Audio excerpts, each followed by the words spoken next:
Celebrating 30 years of phenomenal trend forecasting, 5 times a week, Monday through Friday. Here's Gerald Celente with today's trends in the news.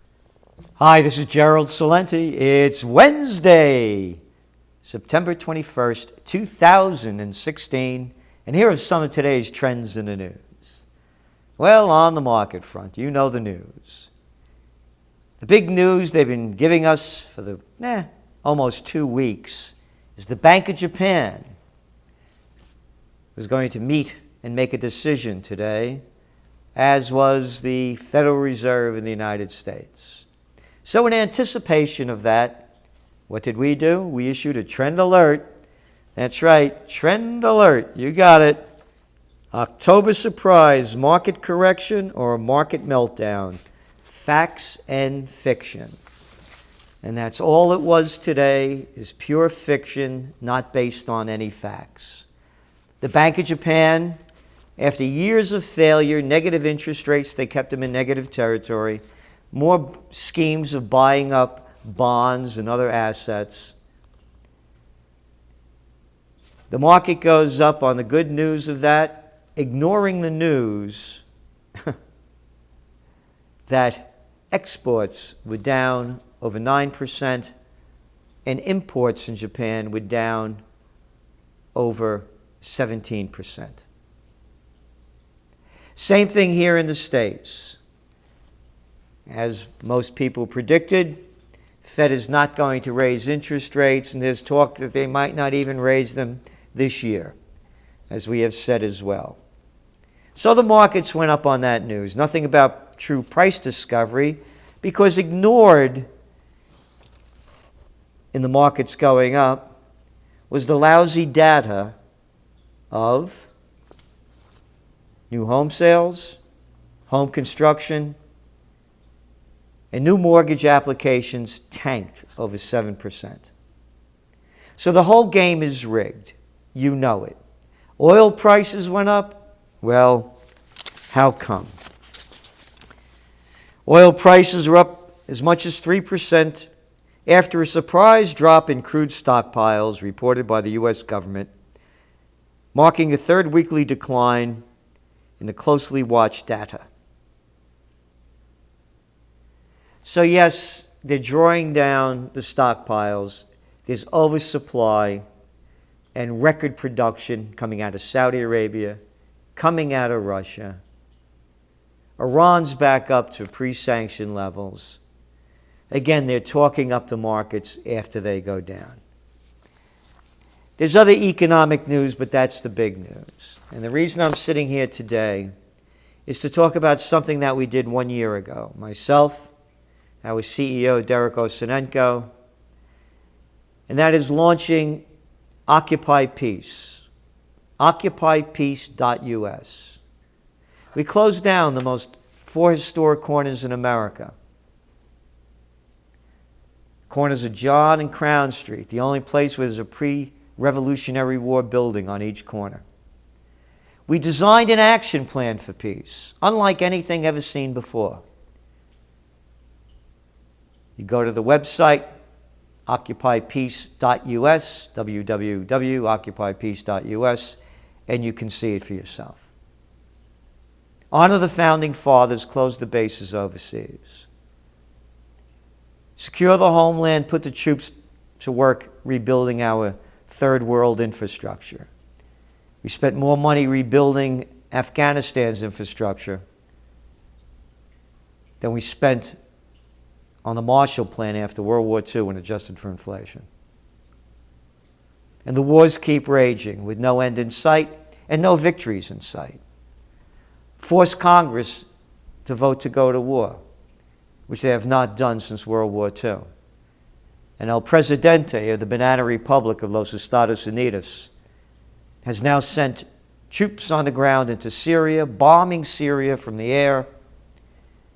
More bombs away in Libya, which he also launched a, quote, humanitarian mission in 2011 to overthrow the government regime change in Libya of Gaddafi, has created a hellhole there. as they did in Syria, that Assad has to go. But back in Iraq, back in Afghanistan, wars continue. That's why we launched OccupyPeace.us. We sent out over 350,000 press releases to the international media, and national, of course. Not one piece of coverage over the course of a month. And it wasn't as though this was, a lightweight project. Both Derek Osenenko and myself went into our savings to launch this, and it was well into six figures. We got some money from people, subscribers to the TrendsJournal and others, and they were very generous. But of course, we needed a lot more than that. So here the media ignores OccupyPeace.us launch after 350,000 press releases sent to them. And who did we have here? Well, besides myself, Ralph Nader, Cindy Sheehan. Cindy Sheehan, of course, is the brave woman who camped out in front of George Bush's house in Texas in protest of her son being killed in Iraq. A strong peace advocate and a woman that fights with all her heart to hear her message of peace heard. Dr. Robert Thurman, a renowned Buddhist, Uma Thurman's father. Gary Null, well-renowned radio show broadcast throughout the country and around the world. Gerald Celente, Gary Null, Cindy Sheehan, Dr. Robert Thurman, and Ralph Nader. No coverage at all. And no support. I know billionaire and I know multimillionaires. Not a penny from one of them. Why? The cheap line that people throw out is that, well, you can't make money in peace. There's more money to be made in war. What are you working for, Lockheed? Or Boeing? Or an arms manufacturer?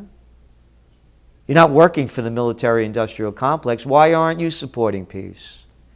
It's the cheap throwaway line.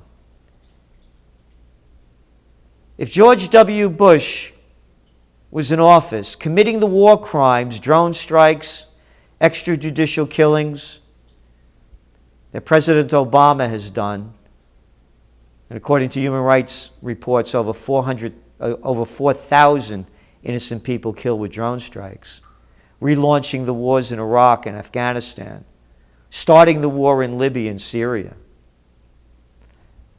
If George W. Bush was in office, they'd all be screaming. But the liberals have lockjaw. And of course, with Hillary Clinton running for office, more war drums are beating, and Donald Trump, well, he's going to bomb the shit out of them. And I'm going to build the military so big, he says, that no one's going to mess with us.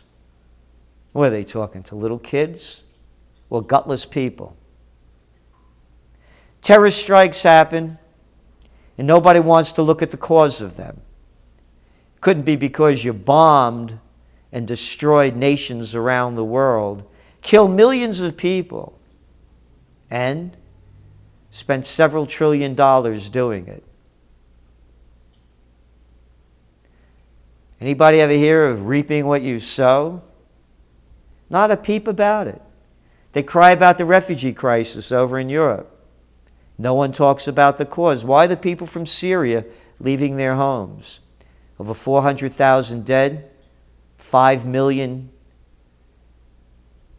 migrants, and another 5 million displaced. And look what's going on there. Here, New York Times, Monday. Errant strike impairs effort to calm Syria. Errant strike impairs effort to calm Syria. It had a ceasefire agreement between the United States and Russia. the United States and its coalition killed over 60 Syrian troops and injured hundreds. Errant strike. That's the way they write about it. So the ceasefire collapsed. And then what happened? First on CNN, U.S. preliminary conclusion finds Russian warplanes hit aid convoy.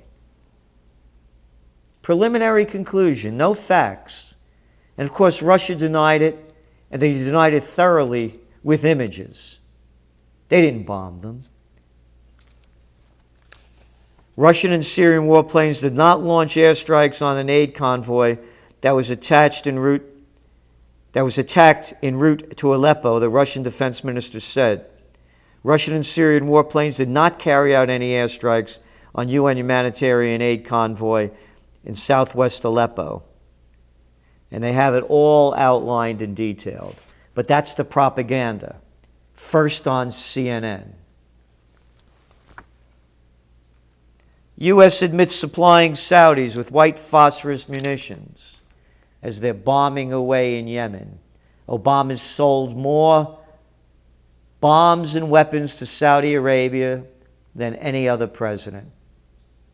And now $38 billion of our money going to Israel in defense spending, more military armaments for them. And now the Senate wants to up that number, and so too does Trump. CIA armed moderates in Syria include al-Qaeda's Nusra Front. A new report citing former CIA officers has revealed that the agency was knowingly providing weapons, including tow missiles, to fighters that were effectively part of al-Qaeda's Nusra Front, continuing to arm, quote, moderates so long as they at least nominally kept their moderate names. And this keeps going on and on. The facts are there. Go back to the Mujahideen. Started under Jimmy Carter to defeat the Russians in Afghanistan. A fellow by the name of Osama bin Laden, that's right, and carried on and accelerated under Reagan. Obama cites Iraq gains and urges steady nerves. A Nobel Peace Prize winner, let's call it a Nobel Piece of Crap Prize. Total U.S. budgetary costs since the war on terror began is $4.7 trillion, according to a report released this week from Brown University's Watson Institute. People's Daily criticizes U.S. as source of turmoil. The People's Daily, the official newspaper of the Communist Party of China, has criticized the United States as the source of turmoil in the world.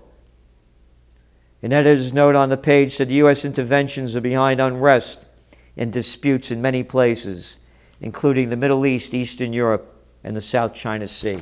I could go on and on and on. U.S. forces to aid Turks in Syria. What are we doing there? I'm mentioning this because this is the International Day of Peace. And it's 1 year since we launched OccupyPeace. We knew it would be difficult. We had no idea it would be this difficult.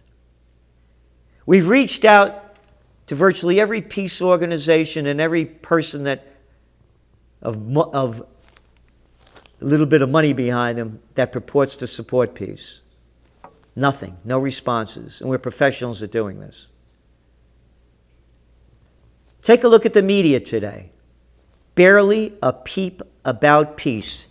The prostitutes don't like peace, and the people don't support it. No major media networks have acknowledged today as the International Day of Peace. Small celebrations of peace at schools and Mary Baldwin University, students from the Dayton Job Center Corps, Northfield High School, and of course a John Lennon portrait in Central Park. What an effort. The future's in our hands. The populist movements are real. Not the populist movements, that are happening in the United States with the likes of Donald Trump. We are the true populist magazine. We are populist for the people. It's happening around the world, but not here.